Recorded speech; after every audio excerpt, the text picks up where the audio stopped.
बाद में बहुत ज़्यादा पछताओगे, बहुत ज़्यादा रिग्रेट होगा। ये बीबीए शीबीए से कुछ नहीं होने वाला, परेशान होगे, पीआर नहीं मिलेगी, फिर कहोगे कि भाई मैं क्या करूँ। डाउनटाउन के अंदर 5 कमरे बना दिए और बोल दिया कि हम यूनिवर्सिटी हैं। हाँ जी, तो अगर आप as an international student Canada आने की प्लानिंग कर रहे हो, या फिर नए नए कनाडा आए हो जनवरी इनटेक में, या फिर मई इनटेक में आने वाले हो, या फिर काफ़ी टाइम हो चुका है, 1-2 साल हो चुके हैं, या फिर वर्क परमिट पे आ चुके हो, तो ये वीडियो आप लोगों के लिए बहुत ही ज़्यादा इंपॉर्टेंट होने वाली है, बहुत ही ज़्यादा महत्वपूर्ण होने वाली है, क्योंकि कुछ क्वेश्चंस के इस वीडियो में मैं आंसर करने की कोशिश करूंगा जो आप लोगों ने मेरे से मेरी इंस्टाग्राम की एक स्टोरी पे पूछे थे। और थोड़ा सा ना नो फिल्टर वाला हिसाब किताब रहने वाला है, क्योंकि यार डिप्लोमेटिक तरीके से मेरे से आंसर किया नहीं जाता। ठीक है, सबसे पहला क्वेश्चन है बिन बख्श अंडरस्कोर का। वो पूछ रहे हैं कि I am considering learning French for PR, I am doing well in my home country, is it a wise decision. अब यार ये डिसीजन वाइज है या नहीं है, काफी सारे फैक्टर्स के ऊपर डिपेंड करेगा कि भाई आप कौन से फील्ड में काम करते हो, आपकी एज क्या है, आप मैरिड हो या नहीं हो, आपके बच्चे हैं या नहीं है, तो क्या हिसाब किताब है, बहुत ही सब्जेक्टिव सी चीज हो जाती है। तो ये पर्सनली हम डिस्कस कर सकते हैं, लेकिन अगर जनरली बात करूं, अगर आप अपनी होम कंट्री में खुश हो, बढ़िया हिसाब किताब चल रहा है, बढ़िया पैसे कमा रहे हो, किसी चीज़ की कोई प्रॉब्लम नहीं है, फैमिली आपके पास है, वर्क लाइफ बैलेंस बहुत बढ़िया है, तो आई डोंट थिंक सो कि भी कनाडा आना काफ़ी ज़्यादा वर्थ होगा। लेकिन अगर किसी चीज़ को लेकर आप खुश नहीं हो कि यार ये चीज़ मेरे को अपनी होम कंट्री में मिलेगी ही नहीं, चाहे मैं जितना मर्जी पैसा कमा लूँ या फिर मेरी लाइफ बहुत अच्छी भी हो जाए, लेकिन ये 1-2 चीज़ें हैं जो मैं अपनी लाइफ में चाहता हूँ लेकिन यहाँ रहते हुए मेरे को नहीं मिलेगी, तो डेफिनेटली आप कनाडा आ सकते हो, प्रोवाइडेड कि वो चीज़ें आपको कनाडा में मिल जाए। बाकी जब फ्रेंच की बात आती है, तो अगर आपकी पीआर नहीं हो रही है, आपको लगता है फ्रेंच सीख लूंगा, बढ़िया मार्क्स ले आऊंगा तो मे भी पीआर हो जाए, तो डेफिनेटली आप फ्रेंच सीखना कंसिडर कर सकते हो। लेकिन ये चीज़ बताना चाहूँगा कि फ्रेंच सीखना कोई इतना ईजी नहीं होता कि भाई आज सीखना शुरू किया 2 महीने बाद हो गया, काफ़ी ज़्यादा टाइम लग जाएगा, 9 महीने, 10 महीने, 1 साल भी लग सकता है, मे भी आपका तब तक मूड चेंज हो जाए। थोड़ा सा औखा हिसाब किताब होता है। ये सोच के देखो कि हम बचपन से इंग्लिश बोलते आ रहे हैं, लिखते आ रहे हैं, पढ़ते आ रहे हैं, सुनते आ रहे हैं, लेकिन स्टिल हमारे आइल्स में मार्क्स आने काफ़ी ज़्यादा मुश्किल हो जाते हैं। तो फ्रेंच तो काइंड ऑफ एलियन लैंग्वेज होगी, कभी बोली नहीं, कभी सुनी नहीं, कभी लिखी नहीं, तो कहाँ से उसमें बढ़िया मार्क्स ले आओगे बहुत जल्दी, तो काफ़ी ज़्यादा टाइम लगेगा। तो ये चीज़ बोलना चाहूँगा। अब अगले क्वेश्चन पे चलते हैं। अगला क्वेश्चन है समरजीत सिंह का। वो पूछ रहे हैं कि as someone who has many years of experience in IT, would you have to sort of struggle to find a new job. Definitely यार, जब आप कनाडा के अंदर अपनी जॉब ढूंढना स्टार्ट करोगे, चाहे आपके पास अपनी होम कंट्री में काफ़ी ज़्यादा एक्सपीरियंस है, अच्छे खासे स्किल्स हैं, काफ़ी सारी चीज़ें आती हैं, बहुत सारे टूल्स वगैरह आते हैं, जीरा शीरा कॉन्फ्लुएंस वगैरह सब पता है, लेकिन स्टिल आपको काफ़ी ज़्यादा स्ट्रगल करना पड़ेगा। सॉर्ट ऑफ नहीं, बहुत ज़्यादा करना पड़ेगा, बहुत टाइम लगेगा, काफ़ी सेक्रीफाइसेस करने पड़ेंगे, बहुत सारी जॉब्स अप्लाई करनी पड़ेंगी, बहुत सारे रिजेक्शंस भी आएंगे और इवेंचुअली जाके कोई ना कोई जॉब लग जाएगी। लेकिन एक चीज़ का ध्यान रखना कि ऐसा नहीं है कि अगर आप अपनी होम कंट्री में कोई मैनेजर थे या फिर टीम लीड थे तो यहाँ आते ही आपको सिमिलर टाइप की जॉब मिल जाएगी। मे बी आपको एज एन एसोसिएट या फिर सॉफ्टवेयर डेवलपर या फिर सीनियर सॉफ्टवेयर डेवलपर या फिर जो भी आईटी में आप काम कर रहे थे, सिर्फ सॉफ्टवेयर डेवलपमेंट ही नहीं होती, बहुत सारे काम होते हैं, तो जो भी कर रहे थे मे बी आपको थोड़ा सा स्टेप बैक लेना पड़ेगा, 1-2 रोल नीचे आके आप स्टार्ट करोगे और फिर धीरे धीरे यहाँ पे ग्रो करोगे। अगला क्वेश्चन है आई जस एस का। वो पूछ रहे हैं कि is it better to get into Montreal Canada for masters in 2026 intake. Definitely यार, अगर आज के टाइम पे आप कनाडा आने की प्लानिंग कर रहे हो या फिर फ्यूचर में सोच रहे हो आने का और आपने बैचलर्स वगैरह की हुई है, तो डिप्लोमा शिप्लोमा, एडवांस डिप्लोमा या फिर कोई पोस्ट ग्रेजुएट डिप्लोमा सर्टिफिकेट के चक्कर में मत पड़ना, मास्टर्स करने के लिए आओ। लेकिन मॉन्ट्रियल में अगर आप आ रहे हो तो ये ध्यान रखना कि अगर आप मॉन्ट्रियल में रहते रहते अपनी पीआर लेना चाहोगे तो आपको फ्रेंच सीखनी ही पड़ेगी, कोई और ऑप्शन नहीं होगा। चीना डांग पूछ रही है कि please share some details how to invest in stock market and which platform you use. तो बेसिकली यार, स्टॉक मार्केट के अंदर किस तरीके से इन्वेस्ट करना है, कौन से अकाउंट्स खुलवाने हैं, कौन से स्टॉक्स, कौन सी ईटीएफ्स मैं परचेज करता हूँ रेगुलर बेसिस पे, क्या हिसाब किताब है मेरा, इसके ऊपर मैंने प्रॉपर 2 वीडियोस बना रखी हैं, उनके जो लिंक्स हैं वो मैं डिस्क्रिप्शन में डाल दूंगा, आप जाके चेकआउट कर सकते हो। बाकी जब प्लेटफॉर्म की बात आती है तो मैं वेल्थ सिंपल नाम के एक प्लेटफॉर्म को फिलहाल यूज कर रहा हूँ, तो उसका जो लिंक है डाउनलोड करने का डिस्क्रिप्शन के अंदर दिया हुआ है, अगर उसको यूज करके आप भी वेल्थ सिंपल डाउनलोड करोगे, अपनी इन्वेस्टमेंट की जर्नी स्टार्ट करोगे, तो आपको कुछ फायदा होगा, आपको कुछ एक्स्ट्रा पैसे मिलेंगे और थोड़े से मेरे को भी मिल जाएंगे, दोनों का हिसाब किताब बढ़िया हो जाएगा। तो ये सिस्टम है। लेकिन स्टॉक मार्केट के बारे में ये बताना चाहूंगा कि अगर आप ये प्लान कर रहे हो कि हर महीने में $50 इन्वेस्ट कर लूंगा, $100 इन्वेस्ट कर लूंगा अपने टीएफएसए में या फिर नॉन रजिस्टर्ड अकाउंट में और मैं अमीर हो जाऊंगा, तो ऐसा नहीं होने वाला। $50 अगर आप 30 साल तक भी लगातार इन्वेस्ट करते रहोगे तो $1,00,000 $2,00,000 बनेंगे, उनकी 30 साल के बाद कोई वैल्यू नहीं रहेगी। और आप सोचो मैं $50 रिसर्च करके इन्वेस्ट कर लूंगा, डेली मैं 4 घंटे बैठूंगा, पी रेशो क्या होती है, इस कंपनी की क्या वैल्यूएशन हो रखी है, ये सारी रिसर्च करूंगा और मैं $100 इन्वेस्ट करूंगा हर महीने, तो उसका कोई फायदा नहीं होने वाला। वो जो रिसर्च कर रहे हो ना, वो जो टाइम है उसको इस्तेमाल करो एक बढ़िया जॉब लेने में, कि ताकि आपकी इनकम बढ़ पाए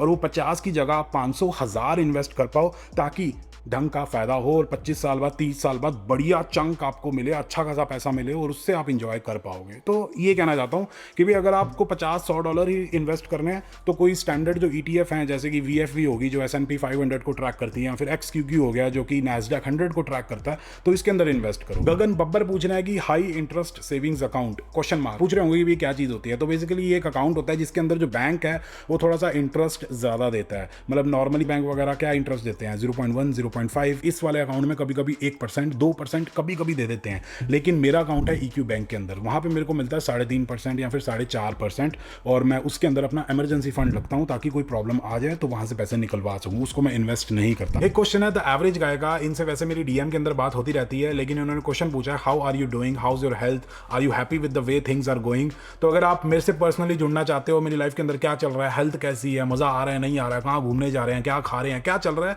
तो हमारा एक व्लॉग चैनल भी है जहाँ पे हम अपनी डेली लाइफ शेयर करते हैं, मैं और जैस्मीन जी, मतलब वही डेली व्लॉगिंग करते हैं। तो अगर आप वो जानने में इंटरेस्टेड हो, वो देखने में इंटरेस्टेड हो, आपको मजा आता है, तो नीचे जो चैनल का लिंक है वो दिया हुआ है डिस्क्रिप्शन के अंदर, आप जाके चेकआउट कर सकते हो। जितेंद्र पूछ रहे हैं कि 12th के बाद हेल्थ केयर कोर्स में कनाडा आना चाहिए क्या सर, प्लीज रिप्लाई। तो डेफिनेटली यार, अगर आज के टाइम पे 2025 में आप 12th करके कनाडा आने का सोच रहे हो, वैसे तो मैं किसी को एडवाइस नहीं करता कि भी आप 12th करके कनाडा आ जाओ, पहले अपनी बैचलर्स करो, 1-2 साल का एक्सपीरियंस गेन करो, दुनिया देखो, थोड़े से मेच्योर हो, थोड़ा बहुत एक्सपीरियंस गेन करो, तब सोचना कि मेरे को क्या करना है। लेकिन स्टिल आपके अंदर कोई चुल है, या फिर आपको कोई फोमो हो रहा है, या फिर कोई प्रॉब्लम है कि भाई नहीं मेरे को तो 12th करके कनाडा ही जाना है, तो डेफिनेटली या तो हेल्थ केयर के फील्ड में आओ अच्छा कोर्स लेके, या फिर आप स्किल्ड ट्रेड्स के अंदर आओ। इन दोनों के अंदर ही फायदा है। अगर आप IT HR बिजनेस एडमिनिस्ट्रेशन या फिर कोई ऐसे फील्ड के अंदर आओगे जिसके अंदर लाखों स्टूडेंट्स हैं जो जॉब्स वगैरह ढूंढ रहे हैं, तो उसी भीड़ में आप एक और नंबर ऐड कर दोगे, कोई फायदा नहीं होगा। लेकिन अगर आप स्किल्ड ट्रेड्स के अंदर आओगे, हेल्थ केयर के फील्ड में आओगे, इनके अंदर जॉब्स भी आपको मिलने के चांसेस होंगे, उसके ऊपर से PR लेना भी थोड़ा सा ईजी होगा, क्योंकि इन फील्ड के अंदर क्या है कि ये अलग कैटेगरी के अंदर आते हैं जब PR लेने की बात आती है। पिंटू सचदेवा पूछ रहे हैं कि Gursahib what is the time line for approval of permanent residency in Canada. तो ये जानने के लिए आपको सिंपली गूगल पे जाना है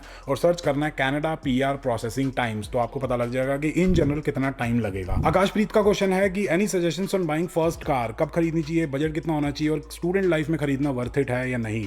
तो देखो यार, आपको अगर बहुत ज़्यादा ज़रूरत है कि भाई आपकी पार्ट टाइम जॉब या फिर आपका कॉलेज या फिर जिस यूनिवर्सिटी में पढ़ाई करते हो वो बहुत दूर है, और अगर आप पब्लिक ट्रांसपोर्ट को यूज़ करते हो तो 1-1.5-2 घंटे लग जाते हैं एक साइड के, और पूरे दिन में 4-5 घंटे आपके ट्रैवल में ही वेस्ट हो जाते हैं। तो डेफिनेटली आप एक यूज्ड कार खरीदने का सोच सकते हो, कैश पे, मतलब पैसे इकट्ठे करो, फिर एक यूज्ड कार खरीदो और उसको यूज़ करके अपने पॉइंट A से पॉइंट B, पॉइंट B से पॉइंट C और पॉइंट C से वापस पॉइंट A पे आ सकते हो। कोई महंगी गाड़ी किसी के इन्फ्लुएंस में आके या फिर फोमो में आके महंगी गाड़ी लोन पे मत खरीदना, बाद में बहुत ज़्यादा पछताओगे, बहुत ज़्यादा रिग्रेट होगा, बेचने जाओगे बहुत कम वैल्यू मिलेगी। तो इन केस किसी भी स्टूडेंट को गाड़ी की ज़रूरत है तो कैश पे खरीदो यूज्ड, और फिर जब अच्छा पैसा कमाने लग जाओगे, जब अफोर्ड कर पाओगे अच्छी वाली गाड़ी, तब डेफिनेटली अपने पसंद की, अपने सपनों की जो गाड़ी पसंद है वो खरीदना। खुशमीन_25 पूछ रहे हैं, I am looking to move from New Brunswick and love city life, what do you recommend, Ontario और अल्बर्टा। तो बेसिकली यार, दोनों प्रोविंसेस के अपने अपने फायदे हैं, अपने अपने बेनिफिट्स हैं। ओंटारियो के कुछ फायदे हैं, अल्बर्टा के कुछ फायदे हैं, आपको क्या पसंद है उस पर डिपेंड करेगा। तो अगर आप ओंटारियो में जाना चाहते हो, तो अगर आपको सिटी लाइफ पसंद है तो आपको GTA रीजन के अंदर जाना पड़ेगा। लेकिन अल्बर्टा का सीन ऐसा है कि यहाँ पे 2 ही मेन सिटीज़ हैं, एक है कैलगरी और एक है एडमिंटन। दोनों बड़ी बड़ी सिटीज़ हैं, दोनों जगह पे आपको बड़ी बड़ी बिल्डिंग्स मिलेंगी, सिटी लाइफ है। लेकिन इनके बाहर अगर चले जाएं तो वहाँ पे आपको फिर से छोटे छोटे टाउन मिलेंगे। तो अगर आपको बहुत ही वो सिटी लाइफ दिक्चिक वाइब वगैरह चाहिए तो आपको टोरंटो या फिर GTA रीजन में जाना चाहिए। अगर आप अल्बर्टा आना चाहते हो, अफोर्डेबिलिटी का भी सोचते हो, तो उस केस में आपको कैलगरी के डाउनटाउन में रहना पड़ेगा। अगर डाउनटाउन से बाहर आ जाओगे तो फिर वही आपको वो हाई फाई सिटी लाइफ नहीं मिल पाएगी। तो ये हिसाब किताब है। फिर राहुल जी ने जो क्वेश्चन पूछा ना, वो बहुत ही खतरनाक है, मेरे को बहुत डर लग रहा है आंसर करते हुए, क्योंकि एक सजेशन किसी की लाइफ बदल सकता है, राइट।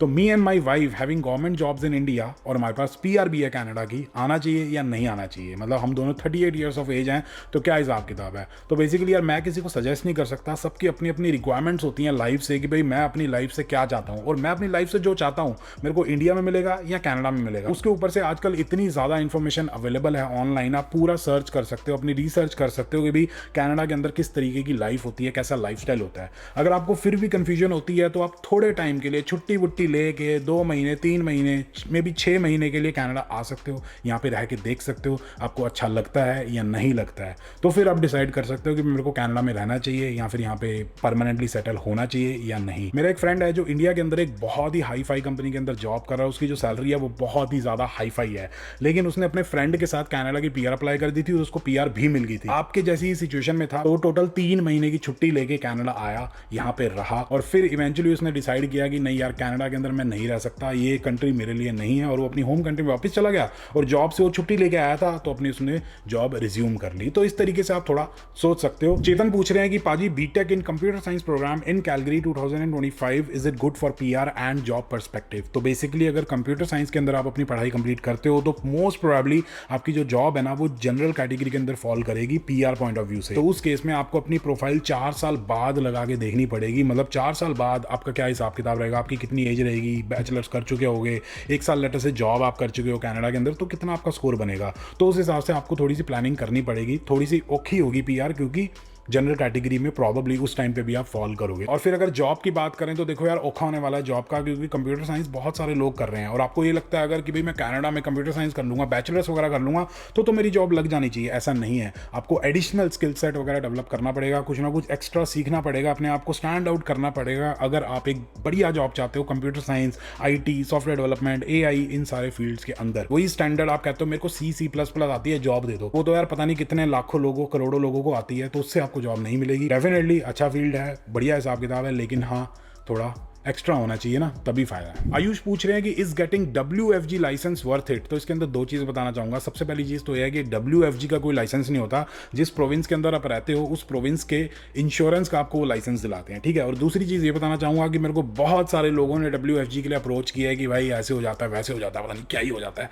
मैंने कभी नहीं किया, तो आप देख सकते हो। रंधावा जस्ट 77 पूछ रहे हैं कि can an international student work full time in semester break. सबसे पहले कैन अ इंटरनेशनल स्टूडेंट नहीं होता, कैन एन इंटरनेशनल स्टूडेंट होता है, क्योंकि वो AEIOU आ गया ना। लेकिन अगर आपके क्वेश्चन का आंसर करूं तो डेफिनेटली जब 2 सेमेस्टर्स के अंदर ब्रेक होती है तो आप फुल टाइम काम कर सकते हो, कोई दिक्कत वाली बात नहीं है, एज लॉन्ग एज कि आप फुल टाइम अपने कनाडा के अंदर किसी प्रोग्राम के अंदर एनरोल्ड हो और आप वेट कर रहे हो अगला सेमेस्टर शुरू होने का। तो डेफिनेटली बढ़िया काम करो, पैसे कमाओ, अपनी फीस वगैरह निकालो। लेकिन जैसे ही आपकी क्लासेस वगैरह स्टार्ट हो जाती है तो क्लासेस के साथ साथ एक लिमिट है 24 आवर्स पर वीक की, उससे ज्यादा आप काम नहीं कर सकते। अभी सिंह पूछ रहे हैं कि हम्बर college is good for data analytics question mark. तो बेसिकली ये बताना चाहूंगा कि अगर आप किसी कॉलेज से कोई diploma, post graduate diploma, certificate, advance diploma करने का प्लान कर रहे हो तो यार किसी भी कॉलेज से कर लो, कोई फर्क नहीं पड़ता, सारा हिसाब किताब सेम ही रहेगा। अगर आप ढंग से पैसे लगा के अच्छी पढ़ाई लेना चाहते हो, किसी टॉप यूनिवर्सिटी के अंदर जाओ, जैसे कि university of Toronto, university of Waterloo, McMaster, McGill वगैरह में जाओ, ताकि बढ़िया हिसाब किताब रहे, अच्छी आप पढ़ाई करो, आपको लगे कि भाई पैसे लगाए हैं तो ढंग से कुछ ना कुछ सीखा है, रिसर्च किया, कुछ समझा है। और अच्छी अच्छी जो बड़ी बड़ी कंपनीज है ना, वो कोऑप की अपॉर्चुनिटीज भी अच्छी अच्छी यूनिवर्सिटी के स्टूडेंट्स को ही देती हैं।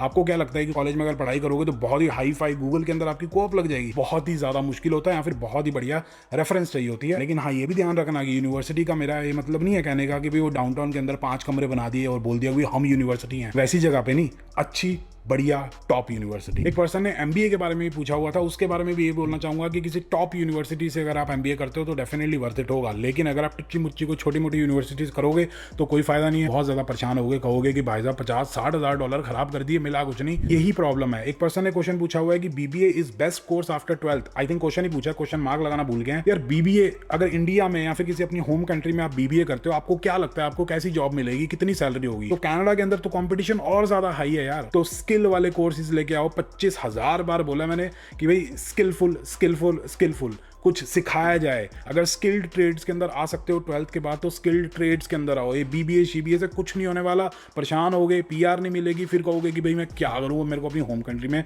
वापस जाना पड़ा। ना ही PR मिलेगी, ना ही ढंग से पैसे मिलेंगे। तो ये वीडियो थोड़ी सी रॉ थी, थोड़ी सी नो फिल्टर वाली थी, क्योंकि डिप्लोमेटिक तरीके से मेरे से आंसर नहीं किया जाता। मतलब मैं सीधे तरीके से आपको क्लियर पिक्चर देना चाहता था। और मेरे माइंड में हमेशा ये होता है कि जब कोई कनाडा आता है या फिर अपनी फॉरेन कंट्री में पढ़ाई करने के लिए आता है, अपनी होम कंट्री को छोड़ के, अपनी फैमिली से दूर होके, तो सबसे पहले तो पैसा बहुत लगाता है, प्रॉबली अपने पेरेंट्स का ही पैसा लगाता है। और हमारे पेरेंट्स ने बहुत ज़्यादा मेहनत करके वो पैसा कमाया होता है। तो मेरे को ये होता है कि वो पैसा खराब नहीं होना चाहिए। तो इसलिए मैं चाहता हूँ कि आप सब, अगर आप किसी फॉरेन कंट्री में, कनाडा, UK, US कहीं भी जाने की प्लानिंग कर रहे हो तो सोच समझ के जाओ, रिसर्च करके जाओ। जो भी आप पैसा लगा रहे हो उसके बदले में आपको अच्छी पढ़ाई मिले, और पढ़ाई कंप्लीट होने के बाद आप एक अच्छी जॉब, अच्छा करियर, अच्छा बिजनेस वगैरह खड़ा कर पाओ। तो ये होना चाहिए। ऐसा नहीं है कि ऐसी कोई भी टुच्चा मुच्चा कोर्स लेके आ गए, उसके बाद पछता रहे हैं, कुछ हो नहीं रहा, वही सर्वाइव कर रहे हैं कि भाई बस गुजारा चल रहा है। वो चीज़ नहीं होनी चाहिए। तो इसलिए मैंने बिल्कुल रियलिस्टिक होकर, कोई फिल्टर लगाए बिना आप लोगों को आंसर किए हैं। बाकी अगर आप रिसर्च करना चाहते हो कनाडा से रिलेटेड भी, यहाँ पे कौन से फील्ड का ज़्यादा स्कोप है, तो उसके ऊपर मैंने 2 बहुत ही बढ़िया वीडियोस बना रखी है, राइट वाली या फिर लेफ्ट वाली वीडियोस आप चेकआउट कर सकते हो। बाकी अगर आप लोगों को वीडियो पसंद आई तो please like, share and subscribe, and as always stay healthy and keep hustling.